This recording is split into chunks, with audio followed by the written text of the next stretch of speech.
Welcome back, ladies and gentlemen. Welcome back to the Corbett Report. I'm your host, James Corbett of CorbettReport.com, coming to you from the overcast climes of Western Japan here on the 25th day of September, 2020.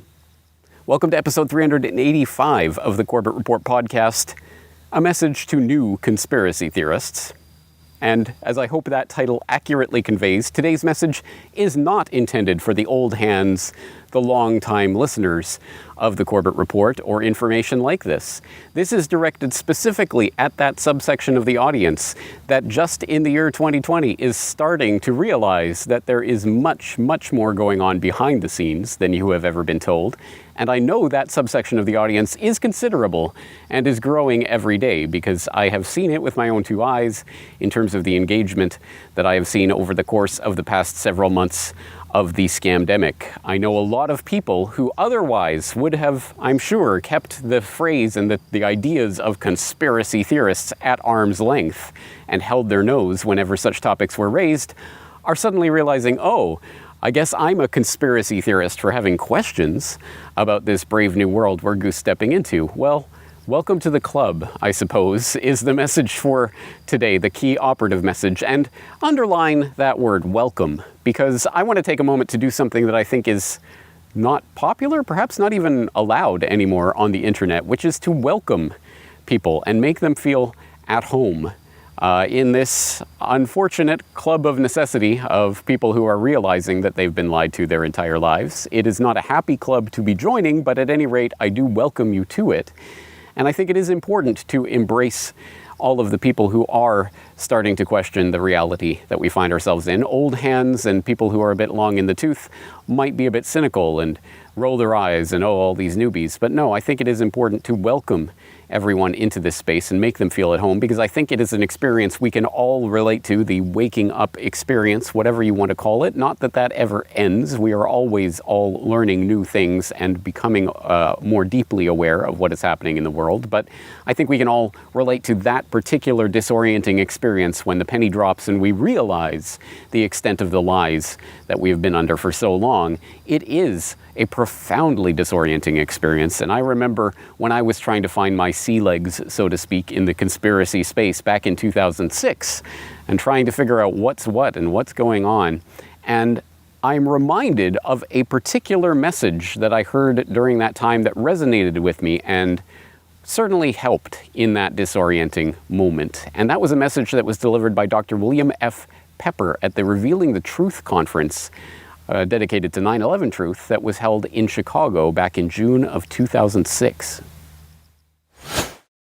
Thank you.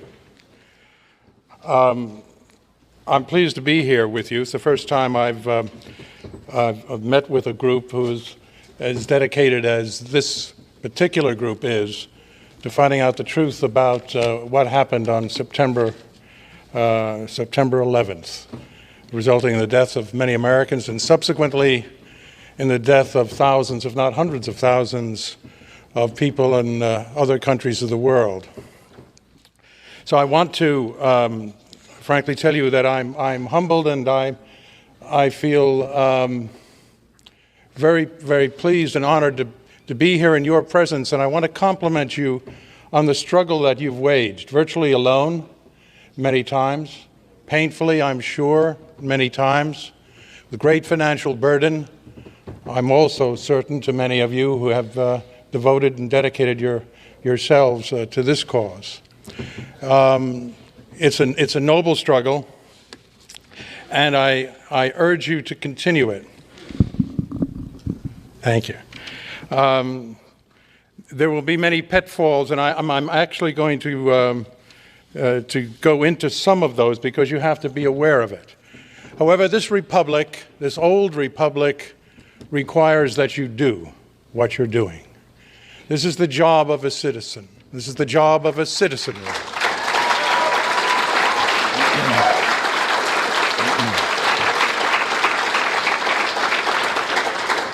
When your elected representatives refuse to go forward, when they refuse to stand up and be independent in terms of the forces of oppression and oligarchy in their midst, It is only the citizens who can come forward, and only the citizens who can raise freedom and liberty in this great land. And that's really what you are doing, and I hope that you will keep going against all adversity. Right on.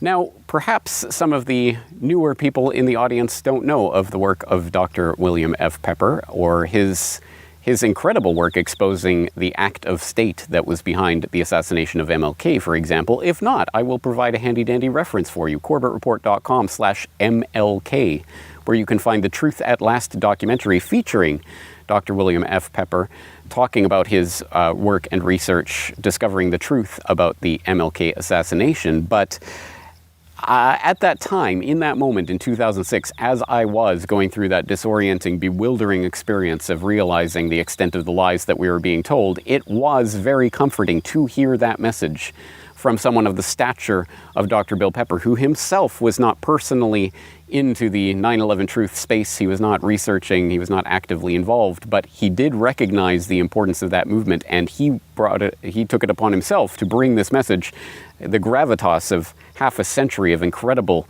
life experience that he brought to that space, to say, your struggle is important, and I commend you for it. And that was a comforting thing to hear at that time. And unfortunately, let me check. No one of the gravitas of a Dr. William F. Pepper is here today with me right now, so I will have to do. But I hope I can convey that similar sense of a welcoming, and also to, like Dr. Pepper, to extend my own personal welcome and commendation. If you are questioning the craziness of 2020 and everything that's happening right now, well, congratulations, you're on the right track. I commend you in that noble struggle that you are engaged in. And no doubt there will be disagreements between myself and yourself and other people in the audience and what have you. But for the moment, let's lay those differences aside, because our similarities, the boat we are all in that is sinking, is more important than those things that keep us artificially divided. And that is part of the message that I want to come today to deliver to you, because, yes, I actually came so prepared, I actually brought notes for this talk today, because there is an important message about what we can learn, and what I hope I have learned over the past 13 years, at any rate, of doing this research, that I think is important to pass on, that it's important to keep in mind as you start venturing into this brave new world that you find yourself plunged into. There are some things that hopefully will keep you somewhat grounded, some lessons that we can learn from the successes and the failures of previous movements like the 9/11 Truth Movement, that if you are only getting into this information right now, it's probably because the 9/11 Truth Movement was not successful in reaching out to you in one way or another. So let's examine some of those lessons and see how we can apply them as we move forward into trying to hopefully take this information about the current scamdemic and push that into a movement against this biosecurity state that's coming into view. So, first of all, things that we can learn about the world from the 9/11 Truth Movement and what it ultimately failed to achieve. I think the big picture lessons of 9/11 include such things as the state is incentivized to fail, quote unquote, that yes, there is actually an incentive for the state to fail so that it can then claim that it needs more power, more authority, bigger budgets, etc. This, of course, means that the state of emergency, the boogeyman, whether it be terrorists, whether it be the invisible enemy of this virus, is, of course, by definition, necessarily never ending, because it is not about actually getting through some sort of emergency situation. It is actually a form of governance unto itself, a governance of fear. That, of course, as I went through in my COVID 9/11 presentation back in the 9/11 period, it was presented in the context of Homeland Security. Now it's being presented in the biosecurity context. Of course, a corollary of that is that powers that are accrued in the name of this emergency situation will never be relinquished, at least not willingly, by the oligarchy. Once they have taken these powers, they're never going to say, okay, the situation's over, we can relax now, everybody take a breather, it's okay. That will never happen without a fight. But on that note, some important lessons to learn about that fight, about that struggle against the encroaching police state. Some important things that we have learned over the years. One, the oligarchs never, ever, ever want a fair fight. So they will never, ever present you with the opportunity for a clear and determining struggle. Here it is. Here's the moment where we all rise up and overthrow the power structure. They will do anything to prevent that from happening, and they will use any underhanded means to prevent that from happening. One specific instance of that always occurs to me is the opt-out day that activists had planned to demonstrate against the body scanners, the TSA security theater, the various infringements on people's basic civil liberties and freedom of movement that were taking place in the post-9/11 Homeland Security state. And I can't remember which year this was. I want to say 2011. I will throw in an article that will help flesh out this story. But there was a day set, and it was going to be around that Thanksgiving Day, busiest travel day of the year in the United States, where there was going to be a mass opt-out from the body scanners. No, I'm not going in the body scanner. You got to pat me down individually. And there was going to be thousands, tens of thousands of people all opting out on that day, on the busiest travel day of the year. It was going to cause mass mayhem and make a very clear point that the people were not going to put up with the security theater. So how did the TSA respond? What did the oligarchs do to prevent the people from demonstrating their power to say no? They didn't let them say no. On that opt-out day, when it came, city after city, airport after airport, they turned off the body scanners and they just waved people through. Just wave people through, because for that day, of course it doesn't matter. Yeah, okay, you can go through this day. That's all right. Because it's not about, it's a security theater. It's not about keeping anyone safe. There's no protocol that has to be followed. It's about the psychological conditioning that accrues over many years. So for that day, they let people through. No need to demonstrate. You're not going to make some sort of big scene. We're not going to stop you. Just keep on going. We're just waving you through. And for that day, they laid down their arms. There was no big opt-out day to report on because there was no big scenes. Everybody got through and nothing happened. There was nothing to do. There was no activism to do. So they survived that opt-out day because all of the activism had been organized for that day. And that will happen time and time again. If you have some mass lockdown protest or whatever, they will allow certain pockets of resistance here and there in order to allow the bigger movement the suppression of the bigger movement to occur, to never allow the enemy that chance to really demonstrate their power. And of course, their enemy is you and me, all of us, the average person. So they never want a fair fight. And also they would prefer, we're human beings, we're going to fight, we're going to argue, and we are humans that are socialized. We are social beings that will interact with those around us. So the people that we see and interact with are going to tend to be the people that we direct our firepower at. You're all ginned up. You're looking for some sort of decisive battle. You have this Hollywood programmed image that there's some big battle scene where we all line up on a field and charge at each other and hack each other to bits, and someone emerges victorious, and that's the end of the story. Unfortunately, it doesn't work that way. We're all ginned up. We're all ready to go. We all got our axes sharpened, but there's no, what do we do? Who are we going to strike at? There's no big battle. So you end up taking your frustrations out on the people who are lined up with you.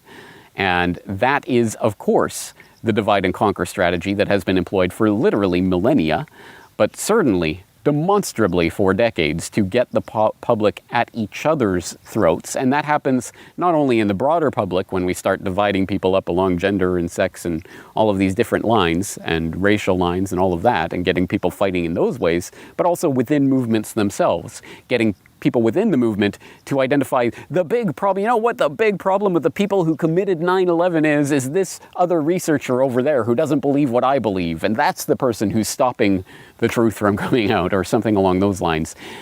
Here's a little hint, a little tip for people who are new to this space. The people who spend most of their time railing at that guy's a disinfo guy, that's a shill, that's misinformation. The people who spend most of their time doing that and not enough of their time actually informing you of the real truth as they see it tend to be the disinfo people themselves. They are the ones that are put in that situation to disrupt it, to get people fighting with each other.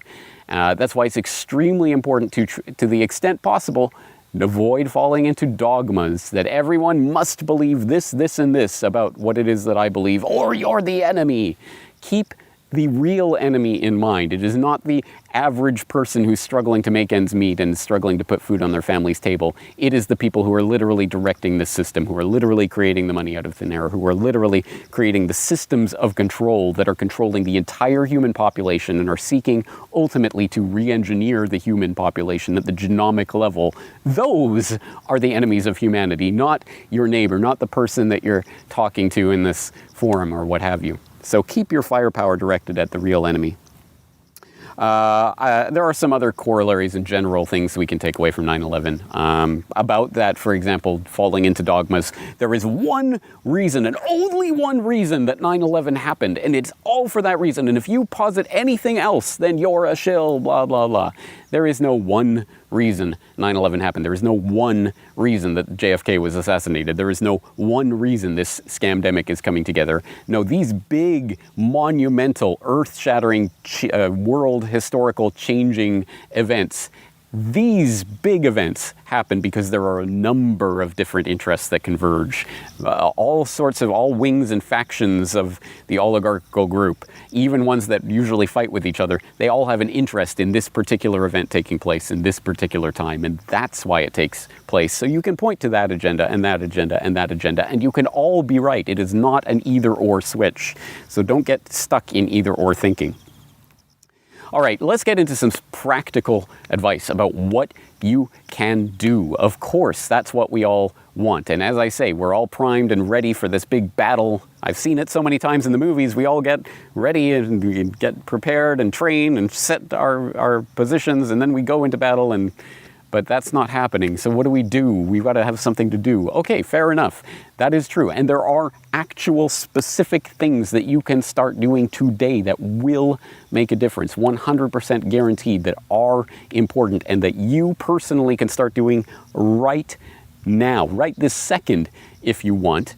And if you haven't watched or listened to episode 384 of this podcast on The Library of Alexandria is on Fire, I will invite you to do so right now so that you will understand the big problem that we are facing right now, which is the problem of the modern day Library of Alexandria, the sum total of human knowledge being collected, categorized, systematized online, is also being burnt selectively. Certain texts in that library are being selected for burning, i.e. deletion or censorship of various sorts, so that we are going to be increasingly hobbled in our knowledge of the world because we will not be able to access certain important texts. There is a part that you can't personally right now can play to help combat that digital burning that is going on right now, and that is to save everything. Well, save everything of importance. We'll put it that way. Every article, every video, every podcast that you come across that has important information, make sure you save a copy to your personal device, your personal hard drive that you control. Make sure you have that, not on some cloud, not on someone else's computer, not trusting that the link will be there forever and always, because it will not. I guarantee you that. Save it and make sure that you have it in some form. And that brings with it a couple of challenges that are quite easy to surmount. The first one is, how do I do that? And that should take you a grand total of maybe a couple of minutes of searching to figure out 5 different ways that you can save a YouTube video or save an article or save a podcast to your hard drive. Invest those couple of minutes in changing your life for the better by starting this habit. And it should become a habit of saving information. I personally engage in this. When I read an article that I think is important, I save it. And I have a little directory on my hard drive, research. It's split into a number of different categories. I slot the articles in there. And then maybe I forget about them. Maybe I remember, isn't there something I have about this topic? And I go into my research file and, I find that folder. There it is. Okay. Or sometimes I wonder what I know about this. And I'll go into that research file in my folder and folder on my file. And there's all this information. And I remember that. That's handy. Also, of course, as I have been doing this over 13 years, you better believe there are articles and videos and podcasts that I've come across before that were important, that I know, that's where I learned this particular piece of information, that suddenly it's gone. The link's gone. It's not in the Wayback Machine. Whatever it is, you can't access it again. I still have it. And there are a number of things over the years that I have rescued from the digital fire at the Library of Alexandria because I've been saving those things. It does make a difference. Do not discount it. It is important. Now, the secondary thing, the longer term thing that we have to think about is, okay, how do we preserve this information for long-term storage? Because that's a different beast altogether.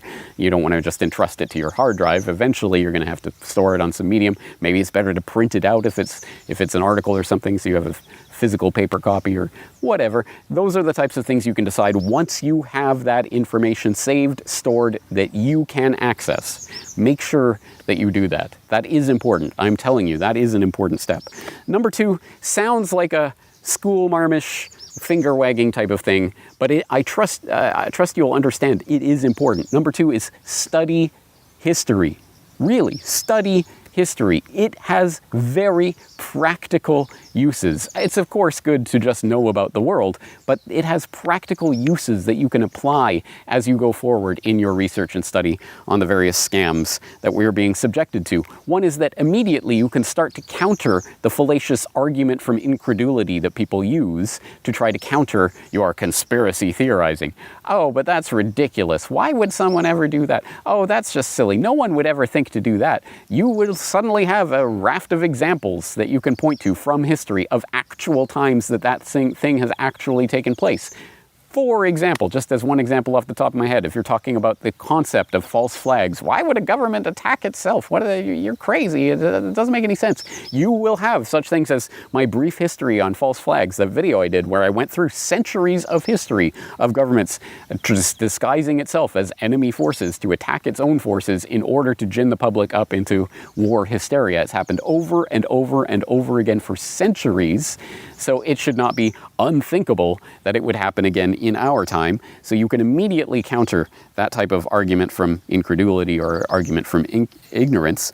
Of course, also, as a corollary, you'll start to better understand the enemy. You'll know their modus operandi, how they operate, how they think, how they strategize, what sorts of things they use to try to move the public from here to there. And you'll start to recognize when they are doing it so you can point it out to others, which is an important part. As I often say, if you can expose the magician's trick before the magician pulls the trick, people will not fall for the trick. They'll go, oh, that guy knows how the trick is done. Oh, well, let's ask that guy. You will suddenly become a font of wisdom and knowledge to all those people who were calling you crazy. Oh, I can't believe you said that. A year, 2 years, 10 years, who knows for how far down the line, they'll suddenly go, oh, that guy was right. And that will cause the penny to drop for some. We'll also teach you specifically how movements are undermined and controlled. As one, again, very specific example I can point to, I will point you to the 3rd book of the final report of the Church Committee hearings, which it demonstrated in a great degree of painstaking detail exactly what the FBI's COINTELPRO program was that ran from the mid-1950s into the 1960s officially. That's when it ended, right? That program, how it came about, what it did, how it sought to undermine various groups that were seen as a threat to the establishment, in this case either Hoover or the administration that happened to be in power at that time, and how they worked to undermine those groups in very specific detail. And it could be very treacherous and underhanded and deceitful things, as you might imagine. Like, of course, using undercover operatives to go into groups, to get into positions where they could direct security, for example, and then start agitate for violent action so that then the government would have an excuse to clamp down on that group. Or it could be going into groups to try to accuse this person or that leader or this leader is disinfo. Oh, that guy's an agent, that guy's an agent. That is what the agents do. They accuse everyone else of being agents in order to foment that sort of unrest within a group. They write poison pen letters to the leaders' wives and such things. Oh, he's cheating on you, and all these sorts of things to try to undermine and in any way they can discredit and ultimately decapitate the leadership of any such movement that arises in opposition to their power. Again, read through things like that 3rd book of the Church Committee hearings and the other books. But that's a good place to start. And you will start to understand how these things are done. And hopefully you will start to strategize how to prepare yourself against them. For more detail on important things in history that you should know about, base ground level things that I think everyone should know about, you can go, for example, back to a Corbett Report radio broadcast I had a number of years ago called Documents for Your Info Arsenal, where I went through things like the COINTELPRO documents and other documents that I think everyone should at least know about and hopefully familiarize yourself with so that you will better understand the world that we're in and the enemies that we're facing. My documentaries, of course, are another, I hope, a valuable source of information about the occluded history that they don't teach you in schools, whether that be Century of Enslavement, about the banking history of the United States, how and why big oil conquered the world, about the rise of the robber barons and what they did with that power. World War I conspiracy, of course, where I talked about how World War I was really generated, I think are important things. And the follow-up subsequent episode on history written by the winners, where I talked about exactly how history, as we come to be taught it, is fomented and crystallized around a bunch of lies. Or you could just type the word history into the search bar of CorbettReport.com and you can find lots and lots of other material that I've produced on the subject of history over the years. More broadly speaking, on solutions, what do we do? My third thing will be to say, speaking of going to CorbettReport.com, go to CorbettReport.com, look at the word cloud on the sidebar of that of CorbettReport.com, and in that word cloud of the most common tags on the site, you will find the word solutions. Click on that tag, and you will find, don't just go through the first page, or the second, or the third. Keep going through the pages, and you will find dozens and dozens and dozens and dozens of articles, videos, interviews, podcasts, all sorts of media that I've produced on all sorts of solutions, things that you can start implementing in your life in numerous ways today, whether that's guerrilla gardening or open source software and 3D printing, community gardens and community freedom cells and building community organizations, community currencies, alternative currencies, peer-to-peer economy, all of these things that are essential building blocks to the solution of decentralizing and getting the power out of the hands of the psychopaths that wish to control the human species. And once again, there's a lot of different ideas in there, literally hundreds and hundreds of hours of material in the archives on that subject that I hope will be a valuable resource for you.